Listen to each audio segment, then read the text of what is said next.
श्रीमद् भागवतम के प्रथम स्कंद के 5वें अध्याय के 13वें श्लोक को देखेंगे। किसी को फोन चाहिए तो आप ले सकते हो। ओम नमो भगवते वासुदेवाय।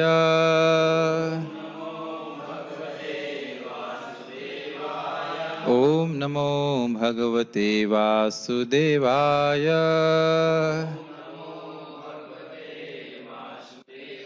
ओम नमो भगवते वासुदेवाय।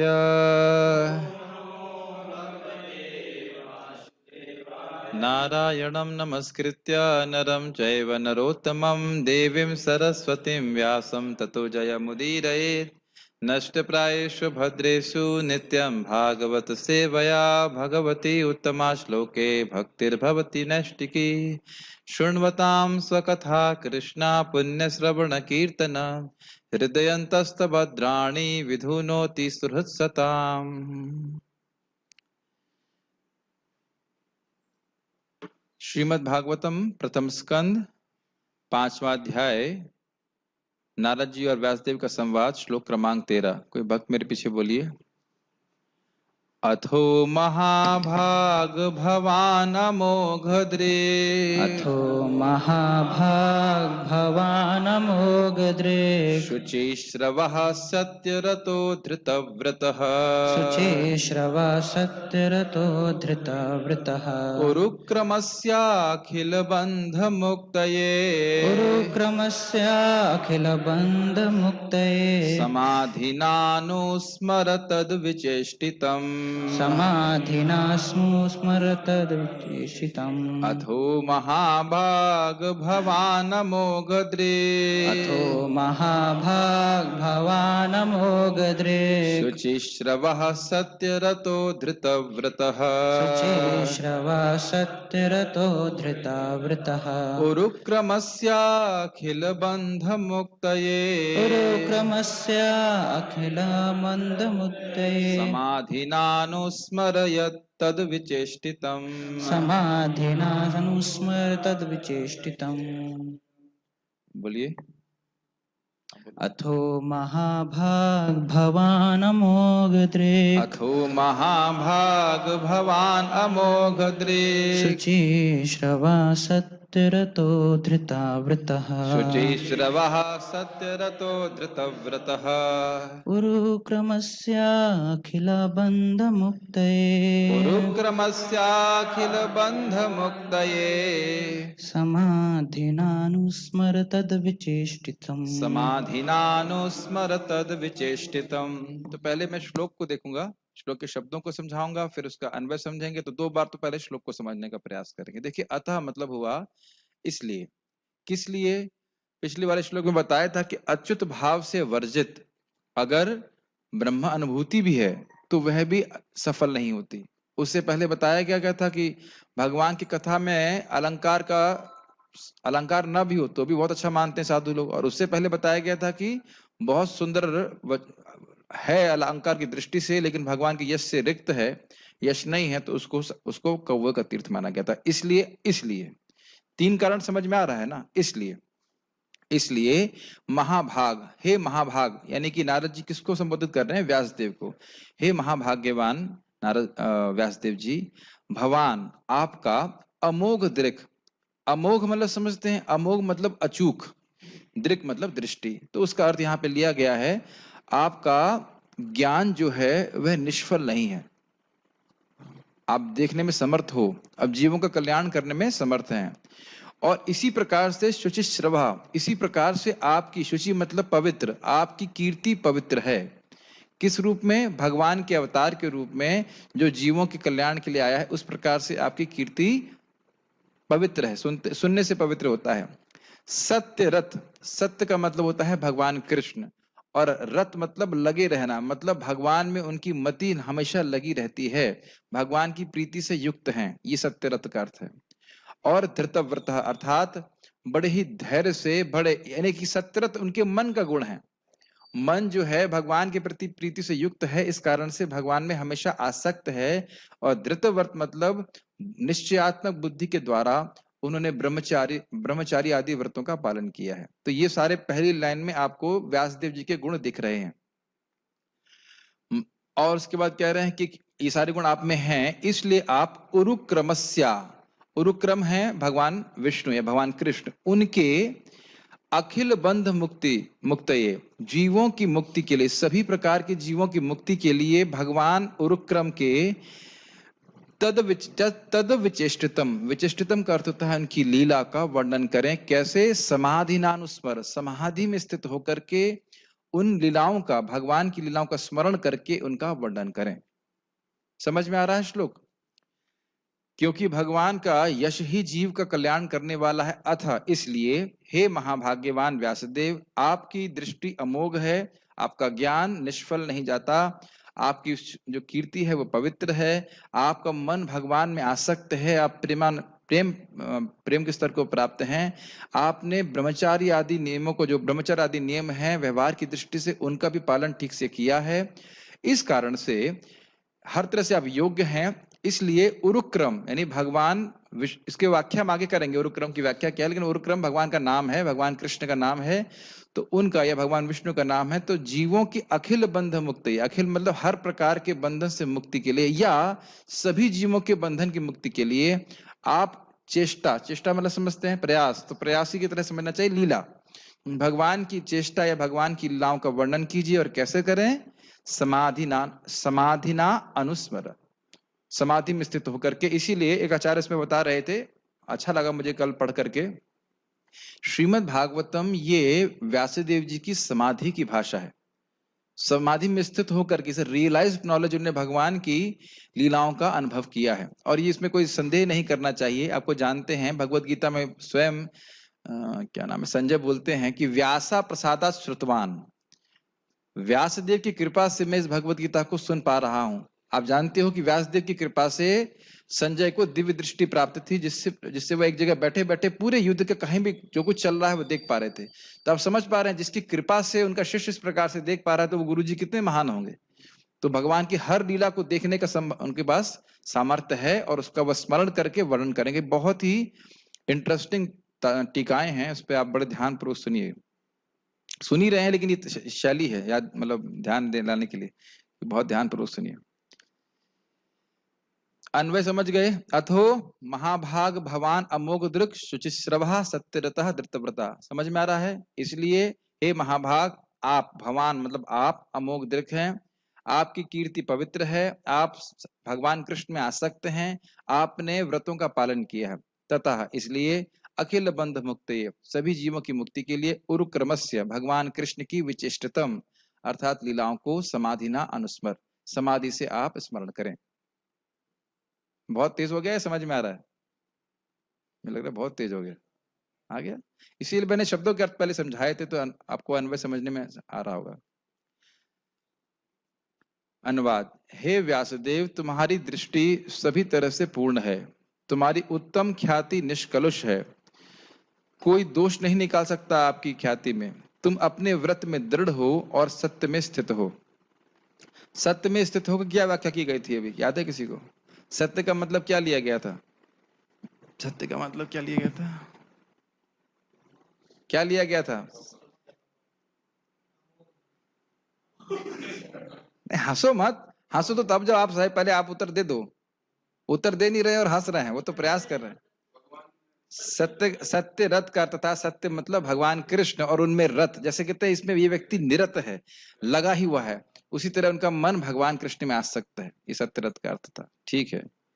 अतएव तुम समस्त लोगों को भौतिक बंधन से मुक्ति दिलाने के लिए भगवान की लीलाओं के विषय में समाधि के द्वारा चिंतन कर सकते हो। सारार्थ दर्शनी। भगवान अच्युत के प्रति प्रेम भाव ही सर्वोत्कृष्ट है, ऐसा आपका अभिमत है। अभिमत का अर्थ है आपकी आपकी बहुत इच्छा है, आप जानते हो इस बात को, इप्सित है आपके द्वारा। इप्सित मतलब जिसकी इच्छा की जाए, मुझे बहुत पसंद है, वो जानते हैं कि ये परम पुरुषार्थ है। यह प्रेम भगवान के नाम, लीला आदि के कीर्तन और श्रवण से प्रकट होता है। ये लाल में है, इसका अर्थात है कि सब लिंक बताया जा रहा है। भगवान के राम और कृष्ण नाम प्रसिद्ध हैं। भगवान की लीला का क्या प्रकार है जिसका मैं उपदेश करूं, अगर यह प्रश्न हो तो इस पर नारद जी यह श्लोक कह रहे हैं। लिंक समझ में आ रहा है? आप जानते हो, नारद जी कह रहे हैं, आप जानते हो कि भगवान का प्रेम ही जीव का परम कल्याण है। क्या ये सब बातें समझ में नहीं आ रही हैं? इतना तो मुश्किल नहीं है। इट्स जस्ट, क्यों साहिल, जीवन का परम पुरुषार्थ क्या है? शायद हमको पता नहीं चला। कृष्ण प्रेम, ये ये व्यासदेव जी को ज्ञात ना हो ऐसा नहीं था, हमको बिल्कुल अच्छी तरह से ज्ञात है। तो ये हो गया प्रयोजन। और इसको प्राप्त करने का तरीका क्या है? भगवान के नाम रूप गुण लीला का बार बार श्रवण। भगवान के राम और कृष्ण नाम तो प्रसिद्ध हैं ही, प्रसिद्ध तो हैं, लेकिन पहली बात यह है कि लोगों को इनकी महिमा का ठीक ठीक पता नहीं है। क्या आप में से किसी को कृष्ण नाम नहीं पता था, या हम में से किसी को कृष्ण नाम नहीं पता था? सबको पता था, लेकिन हरे कृष्ण मंत्र नहीं पता था और उसकी महिमा पता नहीं थी। ये भी पता नहीं था कृष्ण भगवान है। तो बहुत सारी बातें नहीं पता थी भगवान के नाम और भगवान की महिमा के संबंध में। जैसे एक ही नाम अनंत जन्मों के पाप को नष्ट करता है, यह तो श्रीमद् भागवतम के द्वारा ही मालूम चलता है ना। तो आपको याद है जब आप लोगों ने अहोबता श्लोक सुना था तो कितना श्रद्धा बढ़ जाती है भगवान का नाम जप करने से, बड़ी प्रसन्नता होती है, कम से कम जीव से तो मेरे नाम स्पर्श हो रहा है ना। आप अपने महसूस किया होगा, भागवत सुनने से भक्ति में श्रद्धा बहुत बढ़ जाती है। अब वो कह रहे हैं, मान लीजिए कि व्यासदेव कहें कि भगवान की लीला का मैं किस प्रकार वर्णन करूं, तो यह श्लोक बोल रहे हैं, ठीक है, किस प्रकार से करूं? अमोघ दृक् अर्थात अव्यर्थ ज्ञान, आपका ज्ञान कभी व्यर्थ नहीं है। भौतिक वस्तुओं में उनका का ज्ञान आप जानते हो व्यर्थ है। भगवान ने स्वयं ही बताया था भगवद गीता में 13वें अध्याय में कि ये सारी चीजें ज्ञान हैं, और इसके अलावा अमानित्व इत्यादि और बाकी सब कुछ जो है वह सब अज्ञान अज्ञान अन्यथा ऐसे करके श्लोक आया था। तो आपका ज्ञान अव्यर्थ है, आप सब कुछ देखने में समर्थ है। कभी विचार कीजिए कि वृत्तासुर कुछ बोल रहे हैं इंद्र को, ये घटना कब हुई इसका निर्धारण करना भी मुश्किल है हमारे लिए। कब हुई थी घटना, किसी को पता है? नहीं बता सकते। कभी विचार किया आपने? या प्रहलाद महाराज के प्रहलाद महाराज हिरण्यकशिपु को कुछ बोल रहे हैं, या रघुगुण महाराज को भरत महाराज जड़ भरत कुछ बोल रहे हैं, कहां हो रही है घटना? कभी रिफ्लेक्ट किया हम लोगों ने इस तरह से? भागवत के जो प्रसंग हैं वो कहां हो रहे हैं हमें कुछ पता नहीं, यही नहीं हो रहे हैं। अगर हमारे और आपके बीच में बात हो रही तो कुछ रिकॉर्डिंग हो रही, कहीं प्रस्तुत हो रहा है। लेकिन आप सोचिए भागवत के प्रसंग, हम दोनों, मान लीजिए दो व्यक्ति बात कर रहे हैं और कितनी महत्वपूर्ण बात है जिससे जीवों का कल्याण होगा, वो कैसे मालूम चलेगा? उसी व्यक्ति के द्वारा मालूम कराया जा सकता है जो सर्वज्ञ हो। कभी आप सोच रहे हैं इस पर विचार कीजिए, कितना रिफाइनमेंट है श्रीमद् भागवत में। ब्रह्मा, अभी इसमें आने वाला है, ब्रह्मा जी के पिछले कल्प में घटना हुई कि नारद जी भगवान के धाम, भगवान के पार्षद बने, उसको रखा गया है। अगर आप थोड़ा विचार करेंगे तब सोचेंगे, अरे श्रीमद् भागवतम का ज्ञान कितना अद्भुत है, इट्स अ रियलाइज्ड नॉलेज। क्या इस बात को आप समझ पा रहे हैं? नहीं समझ में आ रही बात? अरे गोपियों ने कृष्ण से कुछ कहा तो हमें कैसे मालूम चल रहा है? उसको रिकॉर्डिंग करके रखे हैं भगवान व्यासदेव। तो क्यों रख पा रहे हैं? जैसे आपने याद ही है, भगवत गीता में भी भगवान व्यासदेव की कृपा से संजय बोल पाए, इसको रिकॉर्ड करके रखा। जैसा भगवान ने यथावत बोला वैसा हमारे पास है। तो इसीलिए कह रहे हैं अव्यर्थ ज्ञान, आपका ज्ञान जो है अमोघ है, उसको कोई ऐसी जगह नहीं है, कुछ ऐसा वस्तु नहीं जिसमें आपकी दृष्टि का प्रवेश ना हो। अब भगवान के अवतार हैं। शुचिस्रव अर्थात आपका यश शुद्ध है, आप भगवान के अवतार के रूप में प्रसिद्ध हैं कि आप जीवों के कल्याण के लिए अवतार लिए, भगवान के अंश हैं। इसलिए सत्य में रत अर्थात भगवान कृष्ण में रत, भगवान कृष्ण में आसक्त, और दृढ़व्रत होकर के, दृढ़व्रत का अर्थ समझ ही रहे हैं, मतलब कोई संकल्प लिया कि करना है तो करना है, इसको कहते हैं व्रत, दृढ़व्रत हो करना। अखिल बंध मुक्त, ये इसके दो अर्थ लिए जा रहे हैं। अखिल मतलब समझते हैं आप लोग, सब कुछ, पूरा समग्र, ठीक है। बंध मतलब बंधन, और मुक्त ये मतलब मुक्ति के लिए। तो अखिल बंध मुक्ति अर्थात सभी लोगों की मुक्ति के लिए, या सभी प्रकार के बंधनों से मुक्त होने के लिए। ये दो अर्थ समझ में आ रहे हैं। सभी जीवों की मुक्ति हो जाए और एक जीव की हर प्रकार से मुक्ति हो जाए। ये दो अर्थ समझ रहे हैं? अखिल बंध मुक्त, ये सभी जीवों की मुक्ति हो जाए और अगर कोई साधना कर रहा है तो उसकी हर प्रकार के बंधन मुक्त हो जाए, सारे अनर्थों का निवृत्ति हो जाए, सारे कष्टों का निवारण हो जाए। ये दो अर्थ ली जाने। इसके लिए भगवान की विविध चेष्टाओं अर्थात लीलाओं को का समाधि अर्थात चित्त की एकाग्रता के द्वारा स्मरण कीजिए। ये लाइनें समझ में आ रही हैं? चित्त को एकाग्र करके भगवान कृष्ण की लीलाओं का स्मरण करें। और स्मरण करने का अर्थ क्या है? स्मरण करने के बाद इसका वर्णन भी करें। ये भी एक बात समझ लेना चाहिए कि अगर व्यासदेव जी ने स्मरण कर लिया, हाँ हमने स्मरण कर लिया, तो क्या उससे हमारा कल्याण होगा? तो इसलिए स्मरण के साथ साथ आपको इसका वर्णन भी करना होगा। इसमें आश्चर्य मत कीजिए, श्रील रूप गोस्वामी पाद और अन्य आचार्य गण ग्रंथों का रचना किए हैं, वो रिवील्ड नॉलेज है। राधा कृष्ण नृत्य लीला कोरिलेन प्रकाश, उनके हृदय में, शुद्ध हृदय में, प्रेमा भक्ति से भरे हुए हृदय में वह लीलाएं स्फुरित होती हैं। स्फुरित मतलब समझते हैं जैसे टीवी में, अभी टीवी बंद पड़ा है तो टीवी में कुछ आपको दृश्य दिखने लग जाए, फिर आप उसका वर्णन करो। ये सब रिवील्ड नॉलेज हमारे पास है। आप हमारा भाग्य सोच रहे हैं कितना अद्भुत है। क्या ये विज्ञान समझ में आ रहा है? इसको श्रद्धा से स्वीकार करना पड़ेगा। आप कहेंगे ऐसे कैसे हो सकता है, मैं नहीं देख सकता। अरे मेरा टीवी खराब है, इसका मतलब ये नहीं कि व्यासदेव जी का टीवी भी खराब है। उनका टीवी का चैनल कभी डिस्टर्ब नहीं होता है। महाराज जी समझाते हैं कि जैसे आप लोगों ने बचपन में देखा होगा, पता नहीं आप लोगों के बचपन में ऐसा हुआ कि नहीं, लेकिन हमारे बचपन में बहुत होता था कि डीडी चैनल का लिंक टूट जाता था, केबल का, तो उसमें केवल झिलमिल झिलमिल दिखाई पड़ता था। ठीक है, तो टीवी में दिखाने की क्षमता है, लेकिन केबल कनेक्शन टूट गया है तो झिलमिल झिलमिल दिखाई पड़ता है। तो अभी हमारा जो है गंदगी है हृदय में, इस कारण से केवल झिलमिल झिलमिल दिखता नहीं है। ये बहुत ध्यान पूर्वक सुनिए, हम साधकों के लिए बहुत अच्छा तात्पर्य लिखा गया है ये। और जब भक्ति करके हमारा हृदय शुद्ध होगा तो ये हृदय हमारा स्वयं वृंदावन बन जाएगा, इसमें भगवान की लीला स्फुरित होंगी। ये हमारा हृदय भगवान की लीला का स्फुरण स्थान ही है। बस खाली सफाई करेंगे तो भगवान की लीला स्फुरित होंगी। तब देखिए, भगवान की लीला भक्तिमान शुद्ध चित्त में स्वयमेव स्फुरित होती हैं। ये बात समझ में आ रही है? जिसके हृदय में भक्ति है, प्रेम भक्ति है, उसके हृदय में स्फुरित होती है। जैसे प्रभुपाद जी एक भक्त को बोले कि तुमने जो भी कृष्णा बुक में लीलाएं पढ़ी हैं और जो नहीं पढ़ी हैं, वह सब अगर तुम हरे कृष्णा करते रहोगे तो तुम्हारे हृदय में स्फुरित हो जाएंगे। और ये प्रभुपाद जी अपने अनुभव से बोल रहे थे।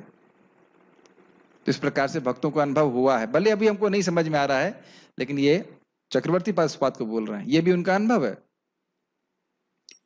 और क्योंकि ये लीलाएं स्वयं प्रकाशित होती हैं, अब ये क्यों बोल रहे हैं इस लाइन को कि आपको ही वर्णन करना पड़ेगा, क्योंकि हम जैसे लोग तो बिल्कुल भगवान की लीला का स्मरण नहीं कर सकते, हमारे तो मन वहां तक पहुंचेगा नहीं। तो कह रहे हैं क्योंकि ये लीलाएं स्वयं प्रकाशित होती हैं। कैसे प्रकाशित होती हैं? जब भक्त के हृदय में प्रेम होता है। अब हमारे पास तो प्रेम है नहीं। ये बात समझ में आ रही है? क्या आपके पास, हमारे पास, मुझे आपका पता नहीं, अभी मेरे पास प्रेम नहीं है क्योंकि मुझे हृदय में लीला नहीं दिख रही, तो मैं भगवान की लीला को कैसे जान पाऊंगा? तो जो व्यक्ति प्रेमी भक्त है वह अगर कुछ वर्णन करेगा तब मैं भगवान की लीला को समझ पाऊंगा। क्या इतना कठिन हो रहा है? समझ में आ रहा है? ठीक है। तो कह रहे हैं क्योंकि ये लीलाएं स्वयं प्रकाशित होती हैं, अनंत हैं, बहुत सारी भगवान की लीलाएं, बहुत सारी गलत बोल गया, असीमित लीलाएं हैं भगवान की, अत्यंत रहस्यात्मक हैं। रहस्यात्मक हैं क्यों? जैसे भगवान के जवान युद्ध कर रहे हैं तो उनके शरीर से, दिव्य शरीर से ऐसा लगता है कि खून निकल रहा है। तो क्या कह रहे, अगर आप कह रहे हो कि चिन्मय शरीर है तो उसमें से खून कैसे निकल रहा है? या कोई कहे कि जरा ने उनके पांव में बाण मार दिया इसलिए वो मर गए, या कोई कहे कि उनको श्राप मिल गया था इसलिए अपने परिवार को चाहते हुए भी नहीं बचा पाए। तो इस प्रकार से भगवान की, कृष्ण की लीलाएं रहस्यात्मक है, समझ नहीं आती। या फिर कोई कहे कि अरे 16,000 रानियों को लिया है, बहुत कामी है। मैं एक बार, मुझे पहले भी बता चुका हूँ, कानपुर में मैं एक जगह हारमोनियम रिपेयर कराने जाते थे, उसका नाम भूल गया मैं, जरूरत भी ये नहीं है याद करने की, लेकिन जो व्यक्ति बनाने वाला था वो मुसलमान था। और उसने कहा ये तुम्हारे भगवान कैसे हैं जो जो स्त्रियों के कपड़े चुराते हैं? तो भगवान की लीला ऐसी है कि लोग समझ नहीं पाते हैं उसके रहस्य को, उसके पीछे रहस्य क्या है कि नहीं? अभी मैं प्रभुपाद जी के लेक्चर सुन रहा था, ऐसे ही आर्य समाजी लोग जो हैं ये भगवान कृष्ण की निंदा करते हैं, एक सामान्य एक महान ऐतिहासिक पुरुष मानते हैं लेकिन भगवान नहीं मानते हैं। तो इस प्रकार से ये रहस्य लोगों के सामने रहता है, इसलिए इस रहस्य का उद्घाटन करना आवश्यक है, लीलाओं का सही सही प्रकाशन करना आवश्यक है, और अन्य किसी प्रकार से उनको कहना और ग्रहण करना संभव नहीं है। इसलिए कह रहे हैं कि आप स्मरण करके वर्णन कीजिए। ये लाइन समझ में आई? इसका अर्थ क्या है कि और कोई व्यक्ति जिसका हृदय अशुद्ध है वह भगवान की लीला को ग्रहण करने में समर्थ नहीं है, तो आपको ही करना पड़ेगा। आप समाधि में स्थित होकर के भगवान की लीलाओं को देखिए और उसका वर्णन कीजिए। साथ ही व्यक्ति को अव्यर्थ ज्ञान और शुद्ध यश वाला होना चाहिए, अन्यथा उसके लिए ऐसा कर पाना संभव नहीं है। तो आप, क्योंकि आप ऐसे हो इसलिए आप ऐसा कर सकते हो, उस खिड़की को खोल सकते हैं। भक्तों को तकलीफ होती है तो तकलीफ है। यह अर्थ होगा कि क्योंकि आप अमोघ दृक्, यहां पे दृक् का मतलब है दृष्टि अर्थात, और उपलक्षण से कान भी, अर्थात पवित्र नेत्र और कर्ण वाले हैं, इसलिए कुछ लीलाएं आपने अपनी आंखों से देखी हैं। जब भगवान कृष्ण यहाँ पे थे धराधाम पे, तो व्यासदेव थे कि नहीं? जैसे आप जानते हो कि श्रुतदेव वो ब्राह्मण के पास जब भगवान जाते हैं तो उनके संग व्यासदेव भी जाते हैं। तो वह लीला कि जब भगवान कृष्ण बहुलाश्व के संग भी जा रहे हैं और श्रुतदेव के संग भी जा रहे हैं, व्यासदेव ने देखी कि नहीं देखी? साक्षात देखी। तो व्यास जी ने कुछ लीलाएं तो सामने ही देखी हैं।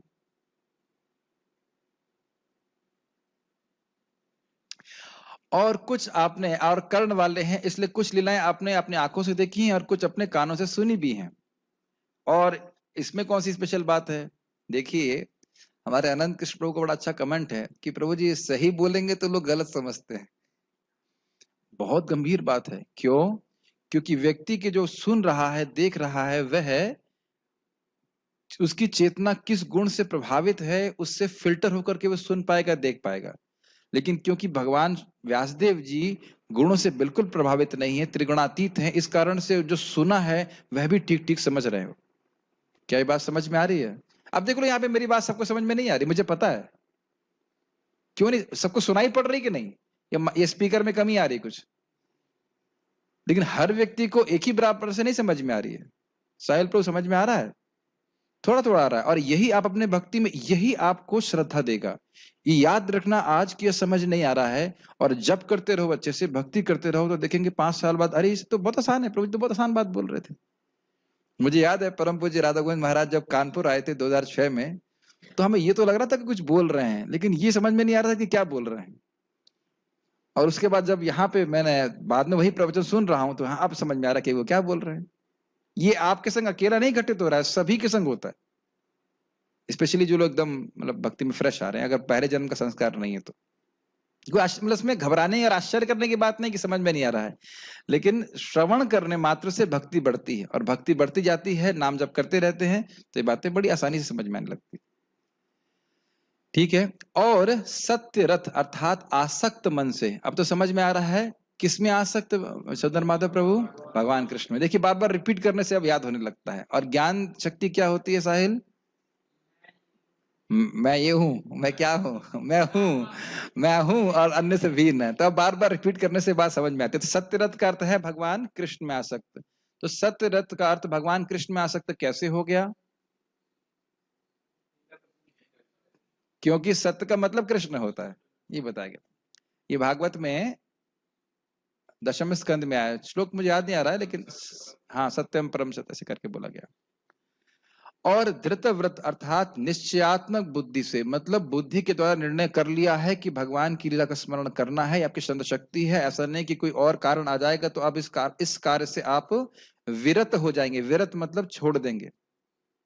जैसे आप लोगों को रोज बुद्धि के द्वारा निर्णय करना पड़ता है कि जब करना ही है, हम सभी लोगों को, अब मन लगे या ना लगे, लेकिन व्रत लिया है तो करना है। व्रत का मतलब ही है कि कुछ अगर कठिनाई आ रही तो भी उसका पालन करना है। करते हैं कि नहीं करते हैं? एकादशी में अन्न नहीं खाते चाहे कितना भी अच्छा हो, है कि नहीं? तो कह रहे निश्चयात्मक बुद्धि से, बुद्धि का एक फंक्शन ही होता है निश्चय करना ही है, से चित्त को एकाग्र करके भगवान की उन अति रहस्यात्मक लीलाओं का स्मरण करना चाहिए जिनको देखा या सुना नहीं जा सकता है, परंतु जिसे आप देख सकते हैं। मतलब सामान्य लोगों के द्वारा जिसे देखा जा सुना नहीं जा सकता है, लेकिन आपके अंदर ये सारे गुण हैं, आप देख सकते हो। उनका स्मरण करके उनका वर्णन हमसे करिए। आप स्मरण कीजिए और बोलिए। ये तो आपने कई बार देखा होगा कि बहुत अच्छे कोई डिवोटी होते हैं तो भक्त लोग रिक्वेस्ट करते हैं कि आप कृष्ण कथा कहिए। स्वाभाविक सी बात है। तो वैसे भक्त लोग, जैसे मान लीजिए बहुत अच्छा कुक है तो आप क्या बोलेंगे, अरे तो कुछ बनाइए ना, प्रसाद बनाइए ना। है कि नहीं, बड़ा अच्छा प्रसाद बनाया है। तो उसी प्रकार से कह रहे हैं व्यासदेव जी कि आप को नारद जी कह रहे हैं कि आप बनाइए। फिर याद रखिए कि देखिए कि भागवत में तो अलंकार की दृष्टि से भी कोई दोष नहीं है, रस पूरा रस ही है, रस की दृष्टि से कोई दोष नहीं है, गुणों की दृष्टि से कोई दोष नहीं है, और उसमें केवल भगवान कृष्ण का यश ही भरा हुआ है और कुछ है नहीं। तो फिर सोचिए कि कितना सुंदर ये ग्रंथ हो जाएगा। कैमुत्यनाय से, कैमुत्यनाय समझ रहे ना, रस नहीं हो, अलंकार नहीं हो, गुण नहीं हो, तब भी अगर भगवान का यश पवित्र करने वाला है, साधुओं के द्वारा स्वीकार करने किया जाने वाला है, तो श्रीमद् भागवतम को कितना हमें पढ़ना, इसकी आग्रह होना चाहिए। आग्रह मतलब उत्सुकता होना चाहिए। ठीक है। बाल प्रबोधिनी थोड़ा थोड़ा अलग फ्लेवर है।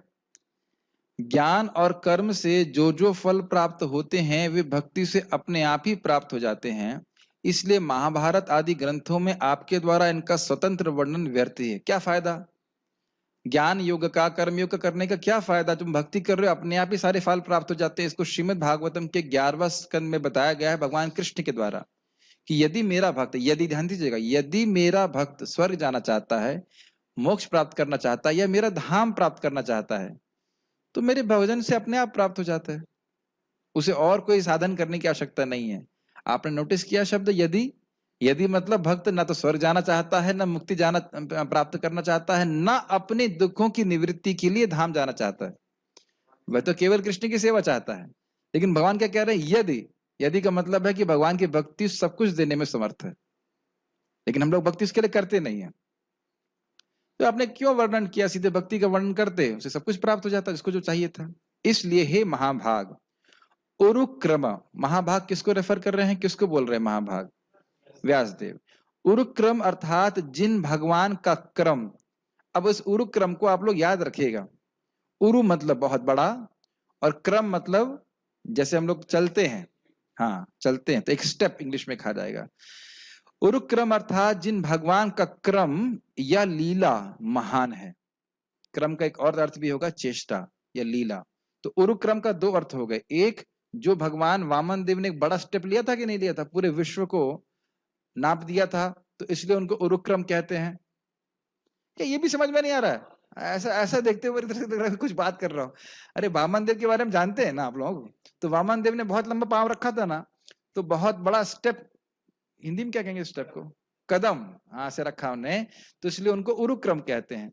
और एक क्रम का अर्थ यहाँ पे अर्थ ले रहे हैं कि क्रम का अर्थ है लीला। भगवान की लीला जो है बहुत महान है, अद्भुत है, रहस्यात्मक है। जैसे चैतन्य चरितामृत में वर्णन है कि कुछ एक घंटे में, अब क्या टाइम फ्रेम मुझे याद नहीं आ रहा है, कि इतने समय में जो महाप्रभु लीला करते हैं उसका वर्णन अनंत शेष भी नहीं कर सकते।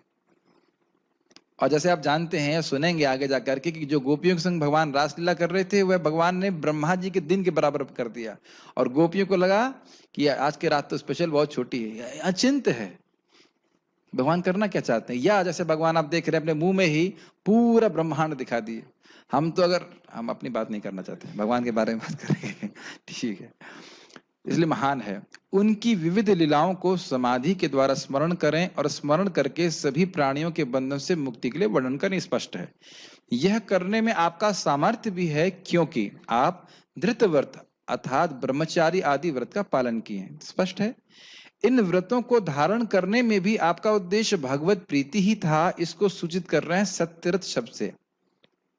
समझ में आया? ऐसा नहीं था ब्रह्मचर्य इसलिए पालन कर रहे थे कि बस पालन करना है ज्ञानियों की तरह, अपने को शक्तिशाली बना रहे हैं, कुछ इस प्रकार तपस्या कर रहे हैं। तपस्या का उद्देश्य यही था कि मैं भगवान की प्रीति से प्रीति प्राप्त कर सकूं। सत्य अर्थात भगवान, और रत अर्थात प्रीति से युक्त। क्लियर है? तो यानी धृत व्रत और सत्य व्रत का अर्थ क्या हो रहा है कि आपने नियमों का पालन किया है, इससे भगवान में आपकी प्रीति है। भगवान के अवतार हैं, प्रीति तो पहले से ही है। इसलिए क्योंकि आपकी भगवान से प्रीति है, इसलिए भगवान की भी आपसे प्रीति है, स्वाभाविक सी बात है। इसलिए भगवान की कृपा से उनका ही वर्णन होगा, अन्य किसी का नहीं। इस अभिप्राय से कह रहे हैं अमोघ दृक्। अमोघ दृक् का अर्थ क्या लिया था हमने? जिनका ज्ञान व्यर्थ नहीं जाता। तो आप भगवान की लीला को देखेंगे, देख पाएंगे, क्योंकि भगवान से आपकी प्रीति है और इस कारण से आप ठीक ठीक वर्णन कर पाएंगे। आप भी देख रहे हैं एक प्रकार से नारद जी आशीर्वाद भी दे रहे हैं। अमोघ दृक् जिसकी यथार्थ दृष्टि है, ऐसे आप हैं। स्पष्ट है, जैसा भगवान की लीला है इनको यथावत देख पाएं और देखने के बाद यथावत वर्णन भी कर सकें, ऐसी आपके पास क्षमता है। व्यवहार की दृष्टि से भी भगवान का वर्णन आपके द्वारा युक्त है, इस आशय से कह रहे हैं शुचिश्रवा, अर्थात आपकी यह कीर्ति शुद्ध है कि सभी लोग के हित के लिए आप व्यासदेव के रूप में अवतीर्ण हुए। इसका मतलब क्या है, देखिए।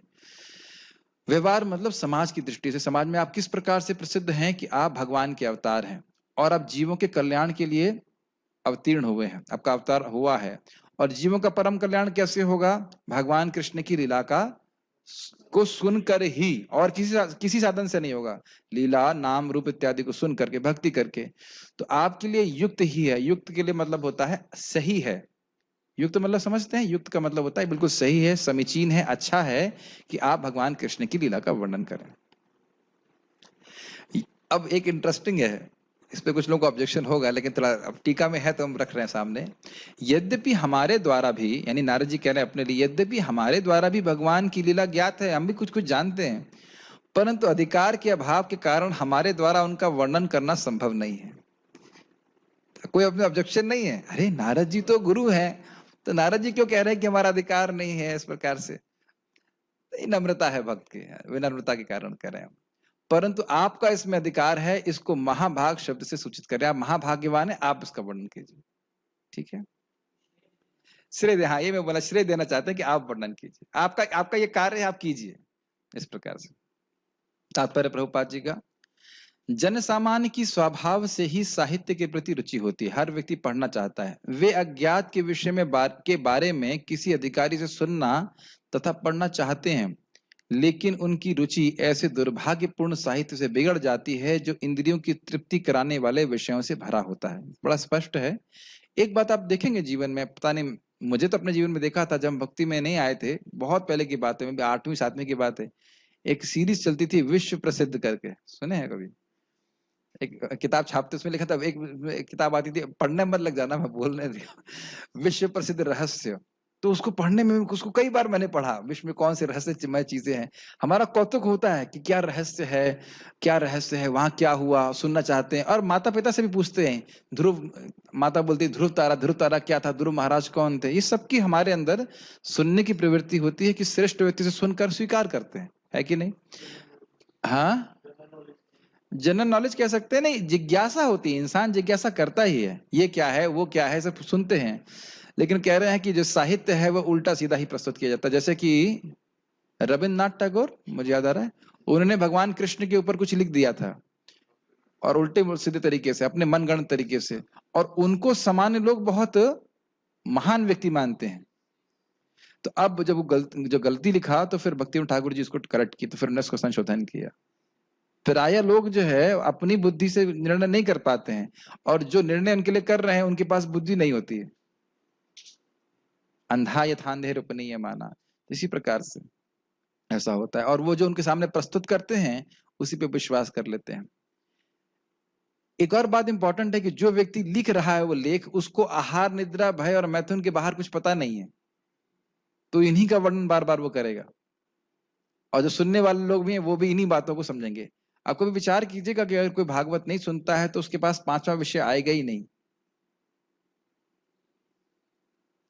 ऐसे साहित्य में अनेक प्रकार की लौकिक कविताएं तथा दार्शनिक कल्पनाएं दी रहती हैं, जो न्यूनाधिक रूप से माया से प्रभावित रहती हैं और जिनका समापन इंद्रिय तृप्ति में होता है। ये लाइनें समझ में आ रही हैं?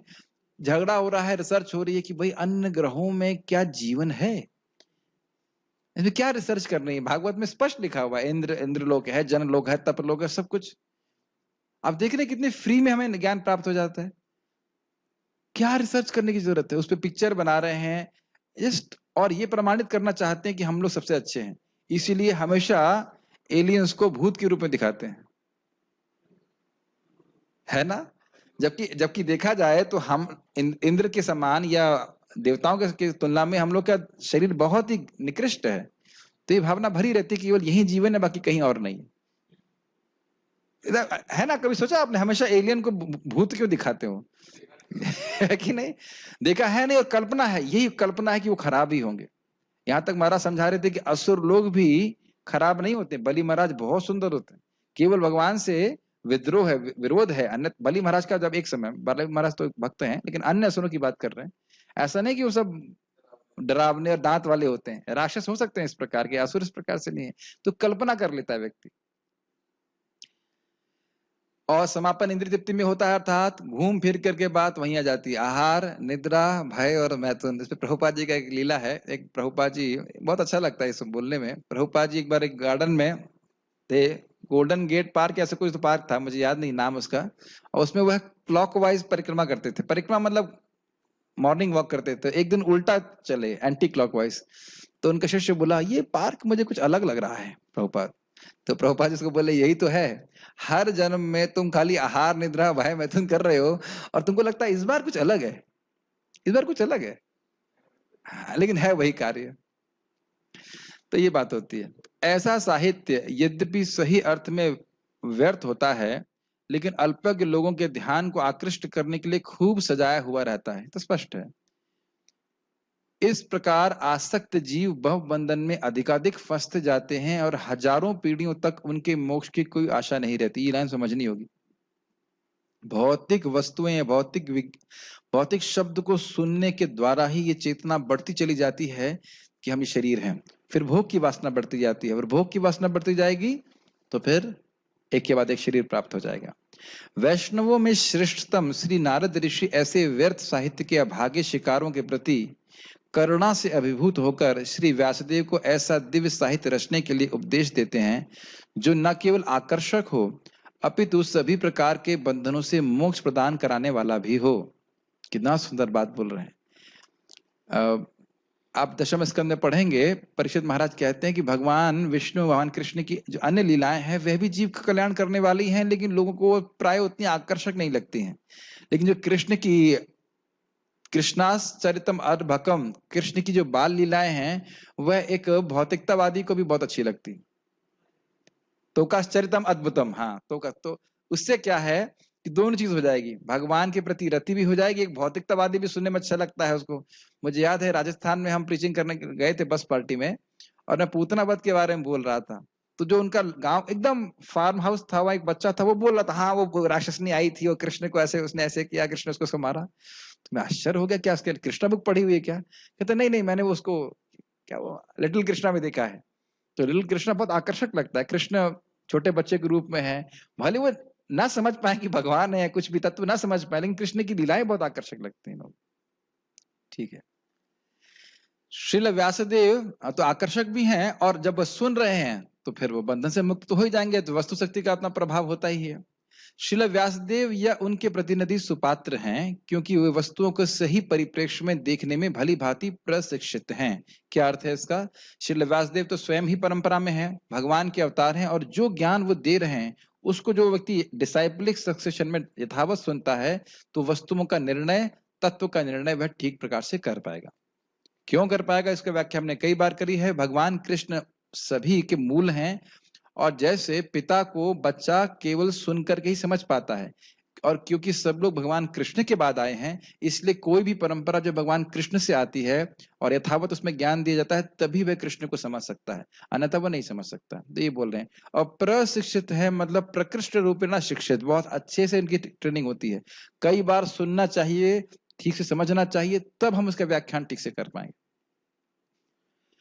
शील व्यासदेव, और एक बात ध्यान दे देना होगा कि हमने कुछ गलत बोल दिया तो हम ही परंपरा को तोड़ने के कारण बन जाएंगे।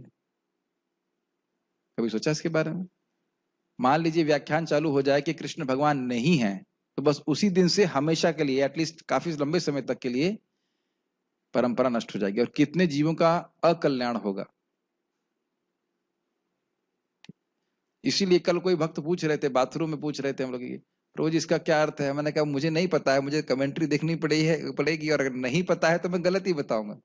क्या बात पूछ रहे थे आप दशरथ प्रभु? कुछ तो बात हो रही थी, क्या कर रहे थे आप? कुछ तो बोल रहे थे आप। हाँ, ये आगे आने वाला है कि धर्म और पृथ्वी बैल और गाय के रूप में क्यों आए थे। तो मैंने कहा भाई मैं एग्जैक्ट नहीं जानता, तो ये स्वीकार करने में क्या दिक्कत है कि हमको नहीं पता है? फिर देख करके आप प्रामाणिक रूप से बता सकते हैं। श्रील व्यासदेव तथा उनके प्रतिनिधि अपने आध्यात्मिक प्रकाश के कारण शुद्ध विचार वाले हैं, अपनी भक्ति के कारण दृढ़व्रती हैं और भौतिक कार्यकलापों में सड़ रही पतितात्मा का उद्धार करने के लिए कटिबद्ध हैं। बहुत सुंदर प्रभुपाद जिसको लिए हैं। देखिए, आध्यात्मिक प्रकाश के कारण, कहां गया? आध्यात्मिक प्रकाश के कारण शुद्ध विचार वाले हैं। आध्यात्मिक प्रकाश मतलब भक्ति करने के द्वारा उनका चित्त शुद्ध हो गया है, इसलिए वो ठीक ठीक विचार कर सकते हैं। भक्ति करने के कारण दृढ़ व्रती हैं, मतलब भगवान में आसक्त हैं, इसलिए जो भक्ति के नियम है उसको तोड़ते नहीं कभी। और दृढ़ व्रत, एक और अर्थ यहाँ प्रभुपाद लिए हैं कि भक्त जीवात्मा का उद्धार करना ही है, करना ही है, इसके चाहे कुछ भी करना पड़े, करना भी है, करना ही है। भले ही दिक्कत ये है कि जीवात्मा अपना उद्धार नहीं चाहती, लेकिन ऋषि मुनि इनका उद्धार चाहते हैं। तो इस प्रकार से व्यासदेव हैं। पतितात्माएं नित्य प्रति नूतन समाचार प्राप्त करने की इच्छुक रहती हैं, और व्यासदेव या नारद जैसे आध्यात्मवादी ही उन्हें आध्यात्मिक जगत के असीमित समाचार प्रदान कर सकते हैं। क्या यह इच्छा आपने जब हम लोग अखबार रूपी ग्रंथ पढ़ते थे उसमें देखा था? हर दिन हम सुबह चाहते थे कि कुछ नया वस्तु पढ़े, है कि नहीं? यही बात प्रभुपाद जी कह रहे हैं। एक बार श्रीला भक्ति सिंह ठाकुर जी से कहा गया कि वह रोज एक समाचार पत्र छापते थे, उसका नाम किसी को याद है? आध्यात्मिक समाचार पत्र, बैक टू गॉडेड नहीं था, एक कुछ तो नाम था, मैं याद नहीं आ रहा अभी, सज्जन तोषणी, हार्मोनिस्ट, शायद हार्मोनिस्ट नाम था। तो वो रोज छापते थे। तो किसी ने प्रश्न किया, आप ये रोज क्यों आध्यात्मिक पत्र छापते हैं, अखबार छापते हैं? तो कहते हैं इस जगत का, जड़ जगत का वर्णन करने के लिए कितने अखबार आते हैं, और एक ही सिटी या एक देश के लिए वर्णन करने के लिए, एक ही बात का वर्णन करने के लिए कितने अखबार छपते हैं। तो आध्यात्मिक जगत जिसमें हर चीज नई नई है, उसके लिए तो हर क्षण अखबार छापना जाना चाहिए। मैं तो हर दिन में केवल एक ही बार छाप रहा हूं। एक बात मैंने शास्त्रीय इंस्पिरेशन में प्रभुपाद जी के तात्पर्य से शेयर करी है कि कौन रूपानुग वैष्णव है। हम सब लोग बनना चाहते हैं। किसी के पास फोन हो, अगर ढूंढ के बता सकते तो दिखा सकते हैं। बहुत सुंदर के ग्रंथों का प्रकाशन करके जीवों तक पहुंचाए, ऐसे मोटा मोटी बोल रहा हूं, ऐसे भक्त रूपानुग वैष्णव है। बहुत अच्छा मुझे लगा था। कृष्ण कथा का प्रचार करना चाहिए। भगवत गीता में कहा गया है कि यह भौतिक जगत अखिल सृष्टि का एकमात्र खंड है। एकमात्र मतलब एक भाग है बस। और यह पृथ्वी संपूर्ण भौतिक जगत का एकमात्र अंश है। मतलब पृथ्वी बहुत छोटी सी है। सारे विश्व में सहस्त्रों ऐसे साहित्यकार हैं जिन्होंने हजारों लाखों वर्षों से जनता की सूचना के लिए हजारों साहित्यिक कृतियां तैयार की हैं, लेकिन दुर्भाग्यवश इनमें से किसी के द्वारा भी पृथ्वी पर शांति तथा अमन चैन नहीं लाया जा सका। अब जरा विचार कीजिए, सारे ग्रंथ मिलकर के भी एक जीव का उद्धार नहीं कर सकते। और यहां क्या कह रहे हैं? अखिल बंध मुक्त, ये अकेले श्रीमद् भागवतम सभी जीवों का उद्धार कर सकती है और एक जीव के सारे बंधनों का काट सकती है। यस प्रभु। हाँ सही कह रहे हैं। उद्धार की बात छोड़ दीजिए, बुरी आदत भी नहीं छुड़ा सकती ग्रंथ, अपितु बुरी आदत डालने का बहुत व्यवस्था कर सकते हैं, दूषित जरूर कर सकते हैं। कितना अद्भुत है ना। हम जितनी फिजिक्स, केमिस्ट्री, ज्योग्राफी, हिस्ट्री सब पढ़ लिए, उससे एक भी अनर्थ नहीं गया हमारे जीवन से। और उसको हमने कितने मनोयोग से, कितनी तत्परता से पढ़ा है कि नहीं? कितना शक्तिशाली भगवान का यश है। जैसे महाराज बता रहे थे कि अगर कोई व्यक्ति मर जाए तो पूरी दुनिया के लोग मिलकर भी उसको नहीं जिला सकते हैं, और भगवान कृष्ण अकेले ही सभी जीवों को जिंदा किए हुए हैं, है कि नहीं? कितनी अद्भुत शक्ति है। इसका कारण है कि इन कृतियों की आध्यात्मिक शून्यता, मतलब उसमें भगवान का यश नहीं है। अतएव वैदिक साहित्य, विशेष रूप से भगवद गीता तथा श्रीमद् भागवत की संस्तुति की जाती है, जिससे भौतिक सभ्यता के उस चंगुल से अभिष्ट छुटकारा प्राप्त हो सके, जिससे मानव शक्ति का प्रमुख अंश क्षीण होता जा रहा है। थोड़ा समझना होगा इसका मतलब क्या है। अभिष्ट छुटकारा प्राप्त हो सके, इस जगत में लोग जन्म मृत्यु जगरा व्याधि के चक्र में फंसे हुए हैं, परेशानी से फंसे हुए हैं, लेकिन यह पता नहीं कि वो मुक्त कैसे होंगे। तो कह रहे हैं कि यह श्रीमद् भगवद गीता और भागवत के ज्ञान से बड़ी आसानी से संपन्न हो जाएगा।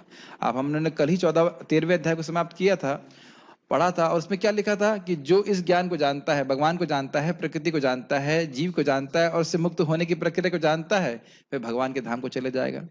कितने अध्याय? 35 श्लोक सीख ले, समझ ले, तो वह भगवान के धाम चला जाएगा। कितनी शक्तिशाली है भगवत गीता। इसलिए हमें सीखना चाहिए अपने कल्याण के लिए और दूसरे के लिए भी, जिससे मानव शक्ति का प्रमुख अंश क्षीण होता जा रहा है। जो इसको मैं समझ रहा हूं इस प्रकार से है कि देखिए, जब मैं ये सोच रहा हूं कि मैं शरीर हूं, तो मैं अपनी सारी शक्ति को शरीर की आवश्यकताओं को पूर्ण करने में ही लगाऊंगा। ये दुनिया की सबसे बड़ी प्रॉब्लम है। सोचा है कभी आपने? आपने कभी सोचा है कि बॉडी बिल्डर, जो बॉडी बिल्डर बनते हैं, वो कितने घंटे एक्सरसाइज करते हैं? आपको पता है बात? 6 घंटे नहीं, 8, 9, 10 घंटे तक, कोई 12 घंटे। और इतना ही समय अगर भागवत पढ़े तो बॉडी से मुक्त हो जाएगा। है ना, उसका आध्यात्मिक बॉडी मिल जाएगी। लेकिन कितना अमेजिंग है। और अन्य चीज मैंने कल ही आपको बताया, 4:30 से लेकर रात के 10 बजे तक लोग मेहनत कर रहे हैं। क्यों? क्योंकि यही सोच समझ रहे हैं कि वो शरीर है। नहीं तो रोटी पानी के लिए इतनी मेहनत करने की आवश्यकता बिल्कुल नहीं है। भगवत गीता स्वयं भगवान द्वारा कहा गया संदेश है, जिसका अंकन व्यासदेव द्वारा हुआ, और श्रीमद् भागवतम उन्हीं भगवान कृष्ण की लीलाओं का दिव्य व्याख्यान है। तो स्पष्ट है, शाश्वत शांति तथा कष्टों से मुक्ति की जीव की लालसाओं को तुष्ट करने में यह ग्रंथ सर्वसमर्थ है। बहुत सुंदर है। हर व्यक्ति यहाँ पे शाश्वतता को ढूंढ रहा है। मानते हैं बात? वो चाहता है कि उसके दोस्त मित्र सब शाश्वत रूप से रहें, हमेशा रहें, अच्छे बने रहें, और नौकरी मिले तो पूरा जीवन भर नौकरी मिले। क्या हम नहीं देखते शाश्वतता को ढूंढने की प्रयास जगत में? हमारे जीवन में कोई कष्ट नहीं आए। क्यों? क्योंकि आत्मा स्वरूपतः शाश्वत है, ज्ञानमय है और आनंदमय है, और यह जगत इसके विपरीत है। इसको ढूंढने का प्रयास कर रहा है, इन गुणों को ढूंढने का प्रयास कर रहा है। क्या ये देख पाते हैं आप लोग? अतएव, और यह कहां प्राप्त होगा? भगवान कृष्ण के धाम जाकर, कृष्ण से संबंध को जागृत करके। अतएव श्रीमद् भागवतम पूरे ब्रह्मांड के जीवों को समस्त प्रकार के भौतिक बंधनों से पूर्ण छुटकारा दिलाने के लिए है। प्रभुपाद ने दोनों ही अर्थ ले लिए, पूरे जीवों को समस्त प्रकार के भौतिक बंधनों से। भगवान की लीलाओं का ऐसा दिव्य व्याख्यान व्यासदेव तथा उनके प्रामाणिक प्रतिनिधियों जैसे मुक्त जीवों द्वारा ही वर्णित किया जा सकता है, जो निरंतर भगवान की दिव्य प्रेम भक्ति में लीन रहते हैं। इसकी व्याख्या हम लोग कर चुके हैं। जब प्रेम होगा तभी भगवान का लीलाओं का अनुभव हो सकता है। केवल ऐसे ही भक्तों को भगवान की लीलाएं तथा उनकी दिव्य प्रकृति भक्ति के कारण स्वतः प्रकट हो पाती हैं। इसकी व्याख्या भी हो चुकी है। आपको लग रहा है कि मैंने इसकी व्याख्या करी थी आज? ठीक है, यस तो बोल दिया करो, कम से कम याद रह गया। दूसरा कोई चाहे अनेक वर्षों तक चिंतन क्यों ना करे, ना तो भगवान के कार्यों को जान सकता है, ना उनका वर्णन कर सकता है। तो दोनों बातों को क्या समझना चाहिए? क्योंकि भगवान के अवतार हैं, उन्हें प्रेम है, वो ही लीला को समझ सकते हैं। इसलिए अगर जब तक वह वर्णन नहीं करेंगे, कोई समझ ही नहीं सकता, चाहे वो कितना भी चिंतन करता रहे। पंथास्तु कोटि शतवत्सर संप्रगम्यो वायो रथापि मुनयो मुनिपुंगवानाम सोप्यस्त यद प्रपदस्य मेन्य अविचिंत तत्वे गोविंदम आदि पुरुषम तमहम भजामि। वायु की गति से मन को दौड़ाए, लेकिन और बहुत समय तक दौड़ाए, फिर भी भगवान के चरण नख को भी नहीं समझ, उनकी जो आभा निकलती वह भी नहीं समझ सकते उसको।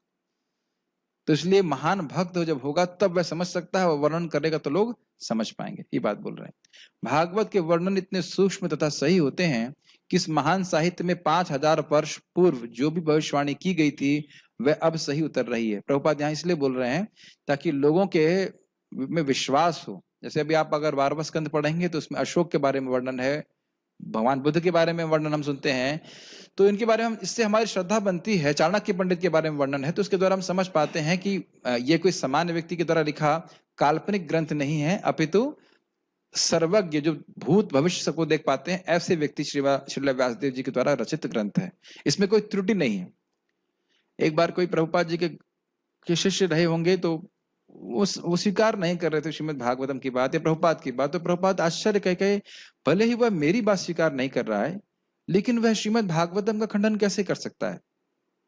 तो ये हृदय की अशुद्धि के कारण व्यक्ति सोचता है कि मैं जो सोच रहा हूं वो सही है, भागवत में कुछ मिस्टेक हो सकती है, स्पेशली सृष्टि के संबंध में।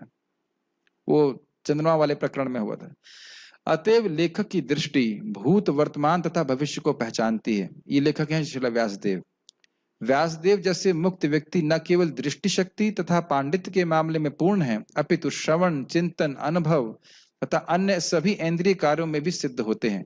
ये बात हुई थी कि आपकी, क्या था शब्द आया था कि आपके चक्षु अमोघ दृक् से बात हुई थी कि आपके चक्षु भी पवित्र हैं, अमोघ हैं, और आपके कर्ण भी, और उपलक्षित सारी इंद्रियां। मुक्त जीव की इंद्रियां पूर्ण होती हैं और ऐसी पूर्ण इंद्रियों से ही इंद्रियों के स्वामी ऋषिकेश या भगवान श्री कृष्ण की सेवा की जा सकती है। अतः श्रीमद् भागवतम वेदों के संकलन करता परम सिद्ध व्यक्ति श्रील वेद व्यास द्वारा किया गया पूर्ण पुरुषोत्तम भगवान का परिपूर्ण वर्णन है, जिसके द्वारा हम लोग मुक्त हो सकते हैं। कोई किसी भक्त का प्रश्न है? इजी वाला प्रश्न। यस। तो जी आपने एक बात कही थी कि जीवात्मा चाहता है कि वो शाश्वत स्थान प्राप्त। यस। तो जो माया में फंस जाता है जीव, उससे फिर वो चाहता है कि माया में ना फंसे। नहीं, देखिए, जब तक भक्तों के संग में नहीं है तब तक वह यह नहीं समझ पा रहा कि शाश्वत स्थान है, लेकिन क्योंकि वह स्वयं शाश्वत है, इसलिए हर वस्तु में हम शाश्वतता को ढूंढ रहे होते हैं इंट्यूटिवली। आप देखिए, कोई फ्रिज खरीदता है तो सोचता है फ्रिज लंबा चले, हर वस्तु चाहता है लंबा चले, और जब वो टूट जाता है, खराब हो जाता है तो आश्चर्य, इतनी जल्दी कैसे खराब हो गया। तो कोई संबंध है तो हम चाहते हैं कि पूरा जीवन चले। आप मेरी बात समझ रहे हैं? कोई नौकरी है तो हम चाहते हैं जीवन भर चले, बिजनेस चाहते हैं पूरा जीवन चले। हर जगह हम स्थायित्व, स्थायित्व ढूंढ रहे हैं। Make sense?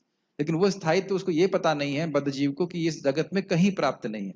इस जगत का स्वरूप ही है कि बार बार ये हर वस्तु यहाँ परिवर्तित हो रही है। जीव को नहीं पता कि भक्ति करूंगा तो यस, इसलिए जब भागवत से, भगवत गीता से सुनेगा तब समझ में आएगा कि भगवान के धाम जाएगा, तब फिर वह शाश्वत स्थान को प्राप्त कर सकता है। किसी का प्रश्न जूम पे है क्या? चेक कर लेता हूँ। Okay, there is no question. तो ये बस एक बात ध्यान रखना चाहिए कि क्योंकि बाहर लोगों को जो क्या कह सकते हैं भौतिकतावादी, उनको इसकी कोई संभावना नहीं, उनको कोई समझ में नहीं आता, कभी सुने नहीं है भागवत, तो उनके ओपिनियंस को लेकर के भक्तों को निरुत्साहित नहीं होना चाहिए। मैं कुछ बातें कहना चाह रहा हूँ। कल भी एक भक्त परेशान थे, और ये रेगुलर परेशानी है। आप लोगों को ये बोला जाएगा कि तुम लोग अपनी दायित्व से भाग रहे हो। आपके माता पिता ने शायद कभी बोला भी हो, लेकिन देखिए, सबसे महत्वपूर्ण दायित्व यही है कि हम अपने संबंध को भगवान से जागृत करें। इसी के लिए भगवान ने हमें मानव शरीर दिया है। ये मानव शरीर हमें किसी ने नहीं दिया है, स्वयं भगवान ने दिया, कृपा करके। तो ये हमारा सबसे बड़ा दायित्व है, और अगर ये दायित्व निभाते हैं तो भगवान बाकी सारे दायित्व अपनी तरफ से इसका पेमेंट कर देते हैं। तो कभी हमें भ्रमित नहीं होना चाहिए। इसी के लिए भगवान ने कान दिए हैं, ताकि उनके बारे में हम सुन सकें और इस प्रकार से भगवान का प्रेम अपने हृदय में जागृत कर सकें। और फिर मैंने क्या बोल रहा था, हमारा हृदय भगवान की लीला स्थान है, उसको सफाई करिए ताकि भगवान वहां पे प्रकट होकर के लीला करें। बड़ा ही उच्चतर बात लग रही होगी, ऊंची बात लग रही होगी, वास्तविकता यही है। ठीक है, तो यहाँ पे हम रुकते हैं। श्रीमद् भागवतम की जय। श्रील प्रभुपाद की जय।